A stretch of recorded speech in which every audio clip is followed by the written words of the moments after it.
আজকের ভিডিওটা একদমই নতুন। আজকের ভিডিওটা আমরা করতে চলেছি আমাদের এই মালটা বাগান থেকে। আমার এই মালটা বাগানে এই বছর কীরকম ধরনের ফলন আসছে এবং আজকের দিনে দাঁড়িয়ে মোটামুটি এটা হচ্ছে মে মাস, এটা মে মাসের আজকে প্রথম সপ্তাহে দাঁড়িয়ে আমার এই মালটা গাছে গুটিগুলো কীরকম সেট হয়েছে, ফল কীরকম সেট হয়েছে এবং আজকের দিনে দাঁড়িয়ে আমরা ফল গাছে, লেবু গাছে, মালটা গাছে আমরা কীরকম পরিচর্যা করছি সেই রকম বিষয় আপনাদের সঙ্গে আজকে জানাবো। তো এইরকম সময় আজকের ডেটে যেহেতু এই বছর ওয়েদার খুব সুন্দর ছিল, সে কারণে এই বছর কিন্তু খুব ভালো পরিমাণে ফল সেট হয়েছে। আমরা রেগুলার বোরন 20 স্প্রে করেছি, তার সঙ্গে ফাঙ্গিসাইড, তার সঙ্গে কিছু কীটনাশক আমরা রেগুলার স্প্রে করার কারণে কিন্তু আমাদের গাছে বেশ ভালো রকমভাবে ফ্রুট সেটিং হয়েছে। তো এই রকম সময় আমাদের এখন যে মেনলি বর্ষা আসছে যাচ্ছে, এরকম সময় রেগুলার মোটামুটি বৃষ্টিটা হয়, কালবৈশাখী ঝড়টা হচ্ছে। তো এইরকম সময়ে গাছে কীরকম পরিচর্যা করতে হয় সেই রকম বিষয় আপনাদেরকে প্রথমে জানাই। তো এইরকম সময় গাছে মেনলি কিছু রোগ পোকার আক্রমণ হয়। তো রোগ পোকার আক্রমণ থেকে বাঁচার জন্য আপনাকে মোটামুটি কাকা স্প্রে করতে পারেন অথবা কনফিডার স্প্রে করতে পারেন। সব থেকে বেস্ট হচ্ছে আপনারা এইগুলো যদি আপনারা মোটামুটি 15 দিনে একবার অন্তত স্প্রে করেন, তাহলে কিন্তু আপনাদের গাছে কীট পোকার আক্রমণ থেকে গাছ কিন্তু খুব সুস্থভাবে থাকবে এবং গাছের পাতাও কিন্তু আপনার একদম ফ্রেশ ঝকমকে থাকবে। দেখতে পাচ্ছেন এরকম গাছের ফ্রেশ পাতা রাখার জন্য এবং গাছের ফলগুলোকে পরিপুষ্ট করার জন্য এবং হেলদি রাখার জন্য কিন্তু এই সময় আপনাকে কীটনাশকটা বরাবর স্প্রে করে যেতে হবে। তার সঙ্গে আপনাকে গাছে এই সময় কিছু মাল্টিভিটামিন স্প্রে করতে পারেন, তার সঙ্গে আপনি কিছুটা এই সময় গাছে ফাঙ্গিসাইড স্প্রে করতে পারেন। ফাঙ্গাসের অ্যাটাক এই সময় দেখা দিতে পারে, যদি আপনার মনে হয় তো এই সময় আপনারা কিন্তু গাছে কিছু ফাঙ্গিসাইডও স্প্রে করতে পারেন।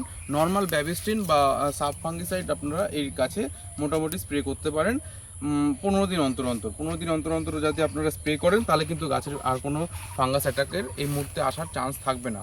দ্বিতীয়ত এই সময় যদি আপনার গাছে দেখছেন যে গাছের কিছু বড় বড় গুটি ঝরে পড়ছে বা হলুদ রঙের যদি বেশিরভাগ এরকম ফল পড়ে যাওয়ার সম্ভাবনা দেখতে পাচ্ছেন, এরকম ছোট ছোট ফল যদি আপনারা পড়ে যাওয়ার মতো দেখতে পাচ্ছেন, তাহলে কিন্তু আপনারা বলতে হবে যে গাছে আপনার বোরনের ডেফিসিয়েন্সি আছে। যদি বোরনের ঘাটতি হয় তাহলেই কিন্তু আপনার এরকমভাবে ফল ঝরে পড়ে। আমার কাছে বেশি একটা নেই, তবে যেরকম হয় প্রচুর পরিমাণে ফলন হলে কিছু তো ফল ঝরে পড়বেই। তো সেই রকম কিছু ফল আমার বাগানে ঝরে পড়েছে, সেটা কোনো ব্যাপার না। কিন্তু আপনার কাছে যদি পুরো নিচে এরকম প্রচুর পরিমাণে এরকম গাছে যদি ফল আপনার ঝরে পড়ে, তাহলে কিন্তু অবশ্যই আপনাকে মেনে নিতে হবে যে এই গাছে কিন্তু বোরন ডেফিসিয়েন্সি আছে। তো বোরন ডেফিসিয়েন্সি পূরণ করার জন্য, বোরনের ঘাটতি পূরণ করার জন্য কিন্তু গাছে আপনাকে বোরন 20 স্প্রে করতে হবে। গাছে আপনার বোরন 20 রেগুলার স্প্রে করলে মোটামুটি আপনার এক মাসে দুবার স্প্রে করুন, 15 দিনে একবার করে, তাহলে কিন্তু আপনার যে গাছে বোরনের যে ঘাটতি সেটা কিন্তু আপনার পূরণ হয়ে যাবে। এছাড়া নর্মাল কোনো নেই। যদি আপনারা চান এই সময় একটা গাছের গোড়ায় মিশ্র খাবার প্রয়োগ করতে পারেন। মিশ্র খাবারের মধ্যে থাকবে গোবর সার, হিউমিক অ্যাসিড এবং গোবর সার যদি আপনারা না দেন তাহলে আপনারা ভার্মি কম্পোস্ট গাছে দিতে পারেন। তো ভার্মি কম্পোস্ট, সর্ষের খোল, তার সঙ্গে আপনারা দেবেন হচ্ছে হাড়গুঁড়ো শিংকুচি, তার সঙ্গে আপনারা দেবেন কিছুটা জিঙ্ক, এইসব দিয়ে এবং তার সঙ্গে বোরন, এইগুলো টোটাল একসঙ্গে মিক্স করে মাটির চারপাশে এরকমভাবে রিং করবেন। পুরো গাছের যে চারপাশটা আছে, পুরো গাছের চারপাশটা এরকম রিং করে দিয়ে গাছের মাটিটা, যেটা শুকনো মাটিটা উঠিয়ে তারপরে গাছে খাবার দেবেন। খাবার দেওয়ার পরে শুকনো মাটিটা ঢেকে দিয়ে তারপরে কিন্তু গাছে এই সময় জল প্রয়োগ করতে হবে। এই সময় যেহেতু টানের সময়, যদি আপনার এলাকায় যদি সেরকমভাবে পর্যাপ্ত পরিমাণে বৃষ্টি না হয় এবং আপনার গাছের মাটি যদি একদম কড়কড়ে শুকনো হতে থাকে, তাহলে কিন্তু আপনাকে এই সময় গাছের বন্দোবস্ত করতে হবে। তার কারণ এই যে পরিমাণে ফ্রুট সেটিং হচ্ছে, এই সময় কিন্তু গাছে একটা জলের খুব বেশি দরকার হয়ে পড়ে ফলগুলোতে। তো এরকম সময় জলের ঘাটতি যেন না হয়, জলের ঘাটতি দেখার জন্য আপনাকে গাছের গোড়া রেগুলার আপনাকে দেখতে হবে। যদি আপনার দেখেন যে গাছের গোড়ায় পর্যাপ্ত পরিমাণে জলের অভাব রয়েছে, তাহলে কিন্তু আপনাকে সেচের ব্যবস্থা করতে হবে।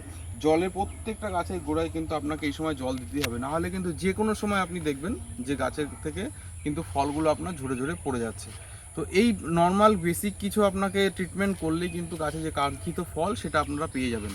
তো এই রকম সময়ে এইটুকুই আপনাকে পরিচর্যা করতে হবে। একবার বর্ষার আগে আপনি যদি খাবারটা দিয়ে দেন, তাহলে বর্ষার পরে আরেকবার খাবার দেবেন, তাহলে কি হবে, আপনার এই বছরের মতো আপনার কিন্তু টোটাল গাছের খাবারটা আপনার হয়ে গেল।